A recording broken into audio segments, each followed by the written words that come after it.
રાજકોટમાંથી loan લેવાનું કૌભાંડ ઝડપાયું છે અને આ સમગ્ર કૌભાંડમાં આરોપીઓની પણ ધરપકડ કરી છે. પોલીસે 8 આરોપીઓની ધરપકડ કરી 150 ફૂટ રોડ પર શીતલ પાર્ક નજીક આવેલી મિન્ટીફી ફિન્સર્વ પ્રાઇવેટ લિમિટેડ કંપનીના 3 કર્મચારીઓએ મોટો કમિશન મેળવવાની લાલચમાં 4.13 કરોડનું કૌભાંડ આચર્યું હોવાનો આરોપ લાગ્યો છે.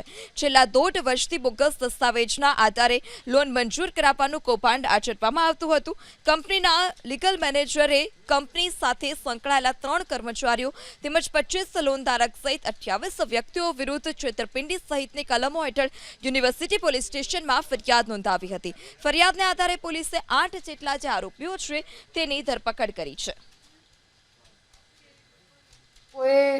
એક ગુનાહિત કાવતરું રચી અને જે મિન્ટીફી ફિન્સર્વ પ્રાઇવેટ લિમિટેડ કંપની છે એને 4,13,31,517 જેટલી લોન પાસ કરાવી અને છેતરપિંડી આચરેલ છે, જેનો યુનિવર્સિટી પોલીસ સ્ટેશનમાં ગુનો દાખલ કરવામાં આવેલો છે અને આના ટોટલ અત્યાર સુધીમાં 8 આરોપીઓ પકડવામાં આવેલા છે.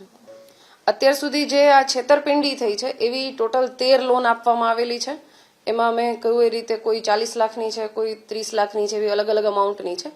આ 13 કંપનીને જે લોન આપી છે એનું મળીને અમાઉન્ટ 4,13,31,000 જેટલી થાય છે. હા, આના જે મેનેજર છે સેલ્સ મેનેજર અને થર્ડ પાર્ટી ઇન્સ્પેક્શન કરનાર, આના મેનેજર છે હિતેન્દ્રસિંહ સુખદેવસિંહ ઝાલા અને થર્ડ પાર્ટી ઇન્સ્પેક્શન કરનાર છે અમિત ધરેજિયા અને એના સેલ્સ મેનેજર છે આકાશ વ્યાસ.